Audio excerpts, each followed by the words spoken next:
Sorry about that. I accidentally hit done, and I was not, and I didn't want to have to go back and record 10 minutes of talking, so I'm just going to make a part 2 and possibly a part 3 to this.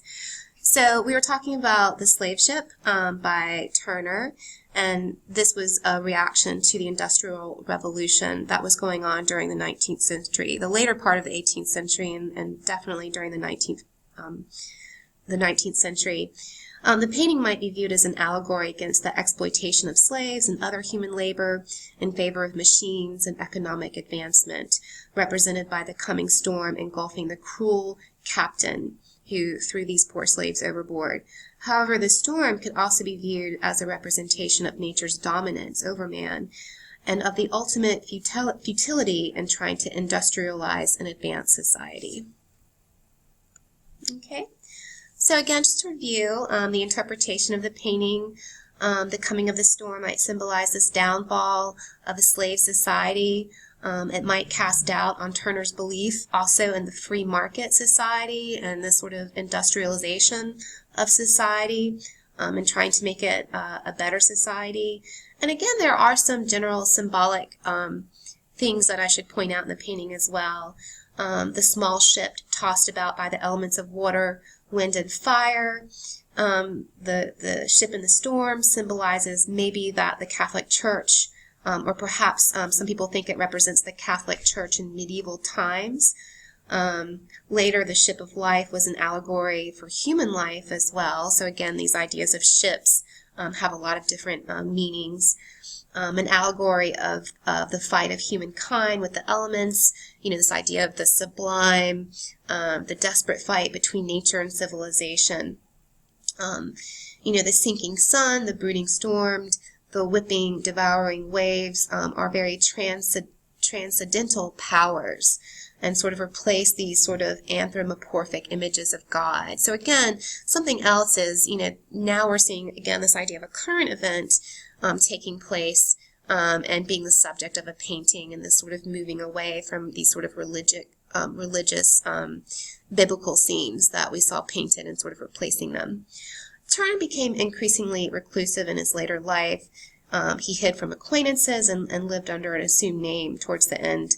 He turned down handsome prices and hoarded his best paintings, selling only those he considered second-rate. On his deathbed, the story goes that Turner asked to be taken to the window so he could die gazing at the sunset. In our next segment, we are going to be looking at American art, this theme of the landscape, and obviously this idea of the sublime, this idea of nature versus man is also going to be carried over into some of the landscape paintings that we'll see coming from American artists, early American artists. So this is a painting we're going to be looking at by Thomas Cole called The Oxbow, done in 1836. He was an American painter, but was born in England. So during the 19th century, this was an expansive time that saw the elevation of landscape painting really come to a point of national pride, especially in America, because of the vast sort of undeveloped land that this continent possessed. I mean, when you think of Europe and London and Paris and these cities, they were very small, very crowded, and very urban. So to come to America was quite a different experience in terms of looking at the landscape. Thomas Cole reigned supreme as the undisputed leader of the Hudson River School of Landscape Painters. This wasn't actually a school, but a group of New York city-based landscape painters. It is ironic, however, that the person who most embodies the beauty and grandeur of the American wilderness during the first half of the 19th century was not originally from the United States, but was instead born and lived the first 17 years of his life in Great Britain. Originally from Bolton-le-Moor, in Lancashire, England, the Cole family immigrated to the United States in 1818, first settling in Philadelphia before eventually moving to Steubenville, Ohio. probably Steubenville, Ohio, a locale then on the edge of the wilderness of the American West. So in his early years, Cole worked briefly in Ohio as a portraitist, but returned to Philadelphia in 1823 at the age of 22 to pursue art instruction that was then unavailable in Ohio.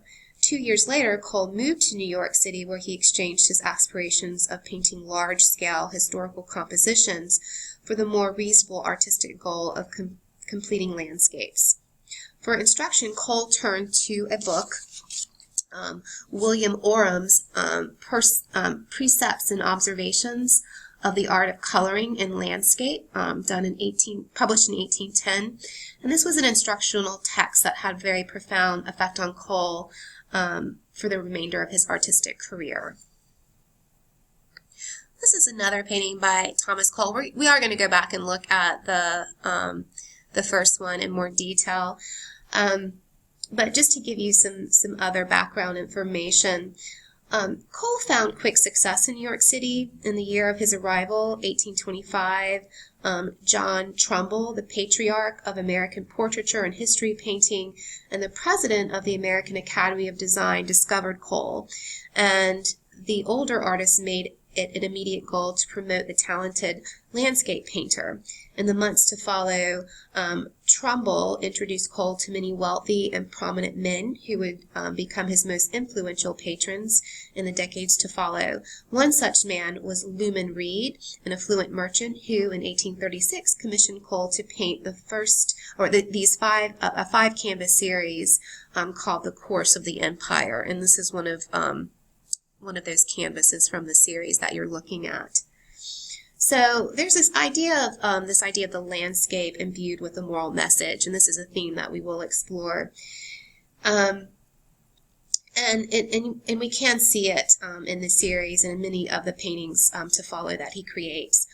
Thomas Cole found the aesthetic voice to lift the genre of landscape painting to a level that approached history painting. So he really wanted to kind of merge those two genres together and really elevate the status of landscape painting. Remember, history painting was sort of the main or the most well-respected genre in terms of the different genres of painting. During the 18th and 19th century, great artists aspired to complete large-scale historical composition paintings that often had an instructive and moral message. Landscape paintings, in contrast, were often more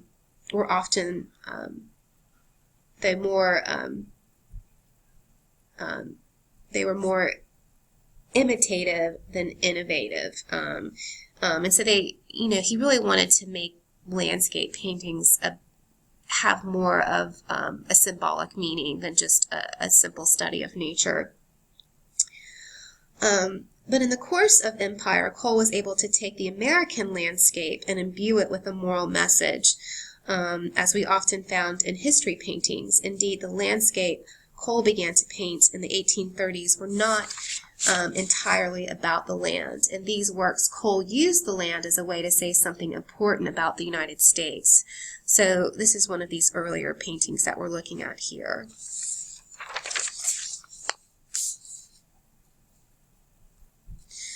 So getting back to the oxblow. So this painting is really a wonderful illustration of really one of Cole's masterpieces. This is also referred to as the view from Mount Holyoke, Northampton, Massachusetts, after a thunderstorm. And this painting is, known as the ox bow. At first glance, this painting may seem to be nothing more than an interesting view of a recognizable bend in the Connecticut River. But when viewed through the lens of 19th century political ideology, this painting eloquently speaks about the widely discussed topics of westward expansion. When looking at the ox bow, the viewer can clearly see that Cole used a diagonal line from the lower right to the upper left to divide the composition into two unequal halves. So you really can sort of see that diagonal here. The left-hand side of the painting depicts a sublime view of the land. So this is what we're talking about here. Remember, sublime is sort of this overwhelming sense of nature, and that nature sort of conquers man, and that it's impossible to tame nature. A perspective that elicits feelings of danger and even fear. This is enhanced by the gloomy storm clouds that seem to pummel the not-too-distant middle ground with rain. This is what we're looking at over here. This part of the painting depicts a virginal landscape, nature created by God and untouched by man. It is wild, unruly, and untamed. So, here I just wanted to show you some details as well of that sort of bend and the use of the diagonal of the river. Again, we'll go back and talk about some of these. And again, you know, he definitely has a very sort of loose brushwork. There's a lot of detail, but again, I think you can see these sort of defined brushstrokes as well. So again, it does sort of appeal to this idea of romanticism. Here's a better detail. Within the construction of the American landscape painting, American artists often visually represented the notion of the untamed wilderness through the blasted tree, a motif Cole paints in the lower left-hand corner. So you can kind of see it right here. That such a formidable tree could be obliterated in such a way suggests that the Herculean power of nature. So this is sort of, again, sort of this idea of the sublime, sort of idea of this unruly nature and fear of nature. So here's some sort of close-ups of the left side of the painting, and then also the right side of the painting. We'll focus more on this. If the left side of the painting is sublime in its expression, on the right side of the composition we can observe a peaceful pastoral landscape that humankind has subjugated to their will. The land, which was once as disorderly as it was on the left here of the painting, has now been overtaken by the order and regulation of agriculture. Animals graze, crops grow, smoke billows from chimneys, boats sail upon the river. What was once wild has been tamed. The thunderstorm, which threatens the left side of the painting, has left the land on the right refreshed and no worse for wear. The sun shines brightly, filling the right side of the painting with the golden glow of a fresh afternoon. So he really literally divides the composition in half, and sort of this comparison of the sublime landscape versus this more sort of bucolic, organized, landscape that has agriculture and has been tamed by man. So when viewed together, the right side of the painting comparing these two different outlooks on nature, it really clearly speaks to this ideology of manifest destiny. And you've probably learned about this in your American history class. During the 19th century, discussions of westward expansion dominated political discourse. The Louisiana Purchase of 1804 essentially doubled the size of the United States, and many believed that it was a divinely ordained obligation of Americans to settle this westward territory. And the oxbow Cole visually shows the benefits of this process. The land to the east is ordered, productive, and useful, in contrast to the land to the west remains unbridled. Further westward expansion, a change that is destined to happen, is shown to have a positive effect and a positive alter on the land.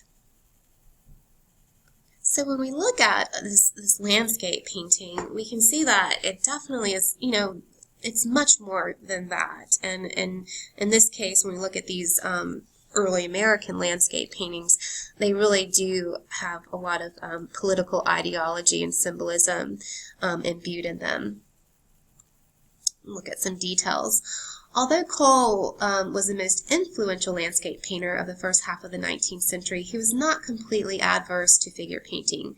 Indeed, a close look at the oxbow reveals an easily overlooked self-portrait in the lower part of the painting. We've seen a lot of artists sort of insert themselves.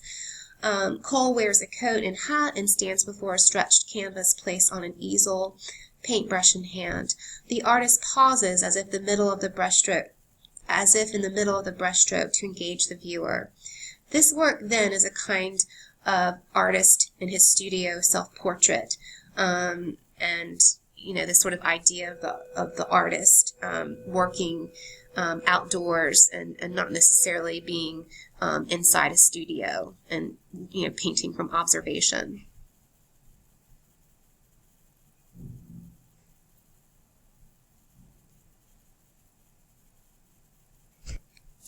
Although Cole only formally accepted one pupil for instruction during his life, this was of course Frederick Edwin Church, Thomas Cole exerted a powerful influence on the course of landscape painting in the United States during the 19th century. Not content to merely painting the land, Cole elevated the landscape genre to approach the status of historical painting. The landscape painters who followed during the middle of the 19th century really are indebted to what Cole did.